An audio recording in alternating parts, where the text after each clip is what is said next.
समाजामध्ये एखाद्या गोष्टीचा बदला घेण्यासाठी, दुसऱ्याला त्रास देण्यासाठी काही लोक किती खालच्या थराला जातात याचा आपण विचारही करू शकत नाही। अशीच एक भयंकर घटना आज आपण बघणार आहोत आणि त्यासाठी आपल्याला जायचं आहे बिहारला। बिहार या ठिकाणचं मोतीहारी आहे आणि त्या ठिकाणचं संग्रामपूर हे पोलीस स्टेशन आहे।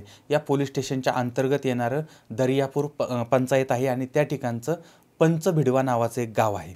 आता या गावामध्ये राहणारी व्यक्ती आहे जिचं नाव आहे बिहारी महतो।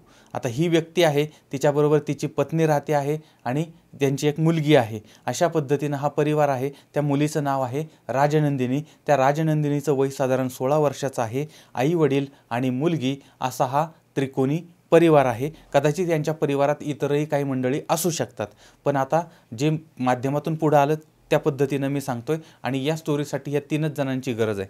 तर त्याच्यासाठी आता वडील जे आहेत ते वडील एक शेतकरी आहेत, कष्टकरी आहेत आणि रिक्षा वगैरे चालवण्याचं काम करतायत। त्याचबरोबर ती या गावामध्ये त्यांचं काही सामाजिक कार्य असेल किंवा काय असेल, पण दारू विकणारी जी मंडळी आहेत त्या मंडळींचा या वडिलांचा एकमेकांशी वाद आहे किंवा त्या दारू विक्रेत्यांना यांचा विरोध आहे।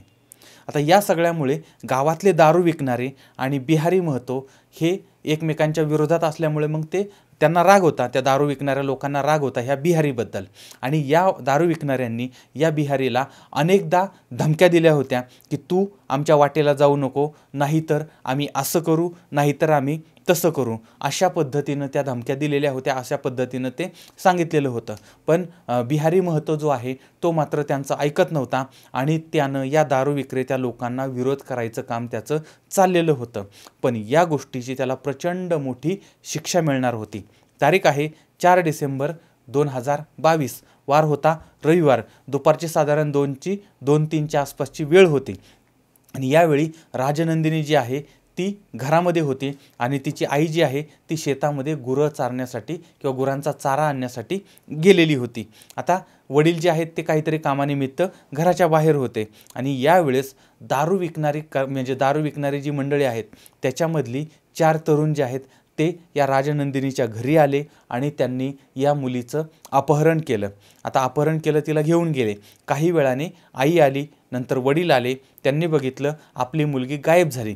त्यानंतर मग यांनी त्या मुलीला शोधलं, पण तरीही ती मुलगी सापडली नाही। यानंतर त्यांनी आजूबाजूला वगैरे चौकशी केली। यावेळेस यांना कळलं की ते जे दारू विकणारे 4 लोक आहेत ते आले आणि त्यांनी आपल्या मुलीला पळवून नेलेलं आहे। आता त्यानंतर मग हे आईवडील जे आहेत ते तात्काळ पोलिसांमध्ये गेले आणि पोलिसांमध्ये त्यांनी तक्रार दाखल केली। पोलिसांमध्ये तक्रार वगैरे दाखल केली आणि 5 डिसेंबर 2022 या दिवशी दुपारच्या वेळी गावातल्या एका निर्जन स्थळी राजनंदिनीचं प्रेत सापडलं। आता तिचं प्रेत सापडलं ही माहिती आईवडिलांना समजली। त्यानंतर धावत पळत आरडत ओरडत ते आईवडील जे आहेत ते त्या ठिकाणी पोहोचलेले आहेत। आता या ठिकाणी प्रचंड मोठी गर्दी जमा झाली होती। त्या मुलीला अत्यंत निर्दयीपणे ठार मारण्यात आलेलं होतं। तिच्या कपड्यावरून असं दिसत होतं की तिच्यावरती अत्याचार करण्यात आले आणि त्यानंतर तिचा गळा चिरण्यात आलाय आणि तिची हत्या करण्यात आलेली आहे। आता पोलीस या ठिकाणी घटनास्थळी आलेले होते, त्यांनी त्यांच्या पद्धतीने पंचनामा केला, पण या ठिकाणी एक गोष्ट समोर आली होती की या तरुणीचा गळा दुसरीकडे कुठेतरी कापला आणि या ठिकाणी तिचं प्रेत आणून टाकलेलं होतं, कारण त्या आजूबाजूला कुठंही रक्ताचे डाग दिसत नव्हते। जर तिथं गळा कापला असता तर रक्ताचे डाग तिथं किंवा रक्त वगैरे आलं असतं। आता पोलिसांनी बॉडी जी आहे ती पोस्टमॉर्टमला मोतीहारीला पाठवलेली आहे। पण हा अत्यंत गंभीर अशा पद्धतीचा प्रकार होता, गंभीर असा हा मामला होता, कारण 4 तरुणांनी एका तरुणीवरती सामूहिक अत्याचार करून तिची गळा चिरून तिची हत्या केलेली आहे अशी माहिती समोर यायला लागली होती आणि हे प्रकरण असं साधंसुधं नव्हतं। त्यामुळे पोलिसांनी आता या नराधमांची धरपकड करायला सुरुवात केली। आता याच्यामध्ये ह्या 2 नंबरचा धंदा यांचा होता, त्याला विरोध केला आणि त्यामुळे त्यांनी अशा पद्धतीनं बदला घेतला। ही सगळी चर्चा गावागावामध्ये सुरू झालेली होती आणि त्याच्यानंतर हे सगळं झालं। पोलीस त्या मारेकऱ्यांच्या मागावरती, त्याच्यातले काही सापडले सुद्धा आणि पोस्टमॉर्टमचा रिपोर्ट आला आणि त्या रिपोर्टनंतर मात्र हे सगळं प्रकरण उलटं पडलं, कारण याच्यामध्ये एकतर सामूहिक बलात्कार झालेला नव्हता, दुसरी गोष्ट तिची गळा चिरून हत्या झालेली नव्हती। म्हणजे तिचा गळा चिरलेला होता पण गळा चिरून हत्या झालेली नव्हती। असं का? तर अगोदर तिचं श्वास कोंडला होता, म्हणजे तिनं फाशी घेतली आणि तिने म्हणजे फाशी घेतली आणि त्याच्यानंतर तिचा मृत्यू झाला आणि मृत्यू झाल्यानंतर तिचा गळा चिरण्यात आलेला होता. त्यामुळे जे आरोपी होते, ज्यांच्यावरती आरोप करण्यात आला होता, ते पूर्णपणे खोटे अशा पद्धतीनं समोर आले होते. ते पूर्णपणे निर्दोष होते जे आरोपी होते ते. आणि जे पीडित वाटत होते, जे फिर्यादी होते, तेच आता आरोपी वाटायला लागले होते, संशयित वाटायला लागले होते. आणि त्यामुळे मग पोलिसांनी त्या मुलीच्या आईवडिलांना ताब्यात घेतलं आणि चौकशीला सुरुवात केली. आणि एक उलटी कहाणी आपल्या समोर आली होती. तर ही कहाणी नक्की काय होती? तर राजनंदिनी ही एक वयात आलेली तरुणी होती आणि म्हणजे आता 16वं वय लागलेलं होतं. 16वं वर्ष 16वं वर्ष धोक्याचं वगैरे वगैरे आपल्याकडे म्हणतात ते म्हणे, आणि पूर्वीच्या काळी म्हणायचे त्या पद्धतीने. आता ती तरुणी आहे, तिचं एक गावातला एक तरुण आहे, त्या तरुणाबरोबर ती अगदी जवळचे प्रेमसंबंध निर्माण झाले होते. आणि ह्यामुळे ते एकमेकांना भेटायचे आणि आपापल्या इच्छा पूर्ण करून घ्यायचे. आणि अशा पद्धतीनं हे प्रेमीजीव इकडं तिकडं कुठंतरी असं भेटीगाठी करत होते. एकदा काय झालं, या वडिलांनी त्यांना दोघांना आक्षेपार्ह अवस्थेमध्ये किंवा स्थितीमध्ये बघितलं. आणि म्हणजे ज्यावेळेस ते त्या अवस्थेमध्ये, त्याच वेळेस वडिलांची एंट्री झाली आणि मग बापानं हे सगळं त्या याची देही याची डोळा हे सगळं बघितलं, रंगेहात पकडलं. आता यावेळेस तिचा प्रियकर जो आहे तो प्रियकर तिथून अर्ध्यावरच तो तिथून निघून गेला होता. पण याच्यानंतर मग त्या मुलीचा, तिची मुलगी सापडली, त्या मुलीचा शारीरिक आणि मानसिक आणि शाब्दिक अशा पद्धतीनं छळ झाला किंवा तिला त्या पद्धतीनं समजावण्यात आलं.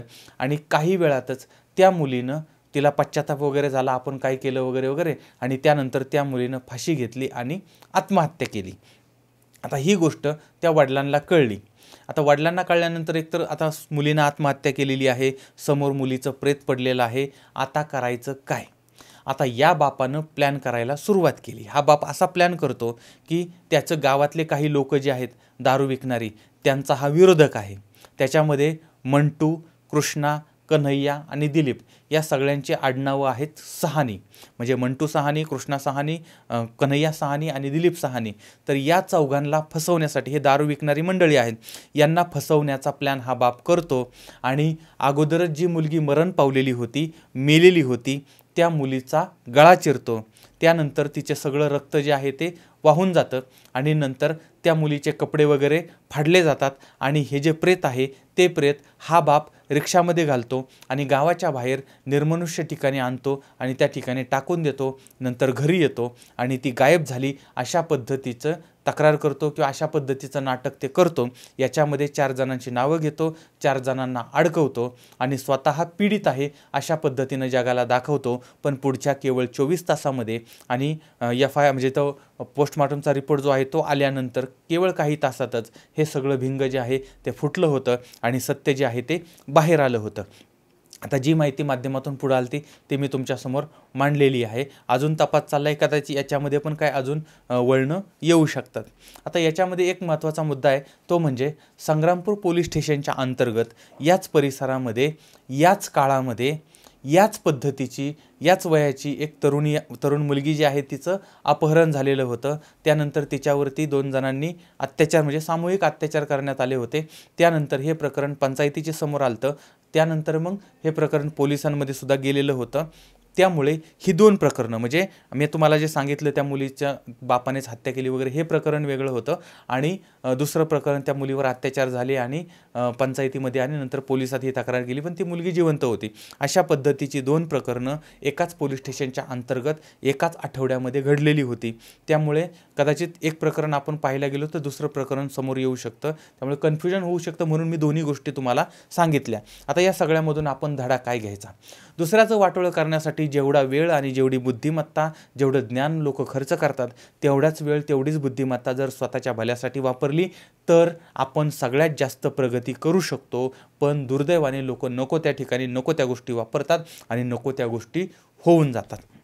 दुसरी गोष्ट, आपल्याकडे अनेक सामाजिक कार्यकर्ते आहेत जे बाहेर काम करतात, पण त्यांच्या घरामध्ये मात्र उलटी परिस्थिती असते, उलटा प्रकार असतो. त्यामुळे म्हणजे बाहेर ते जगाला सुधारवण्याचा प्रयत्न करतात आणि घरामध्ये मात्र सगळं उलटी अवस्था असते. त्यामुळे समाज सुधारण्यापेक्षा, देश सुधारण्यापेक्षा, या भानगडीत पडण्यापेक्षा आपण आपलं कुटुंब, आपलं घर अगोदर सुधारलं पाहिजे आणि हीच काळाची गरज आहे. जग आपोआप, आपण सुधारलो की जग आपोआप सुधारत असतं. पण आता याबद्दलचं तुमचं मत काय ते सुद्धा मला जरूर कळवा. पुन्हा भेटूया पुढच्या भागामध्ये एका नवीन क्राईम स्टोरीसह. तोपर्यंत धन्यवाद.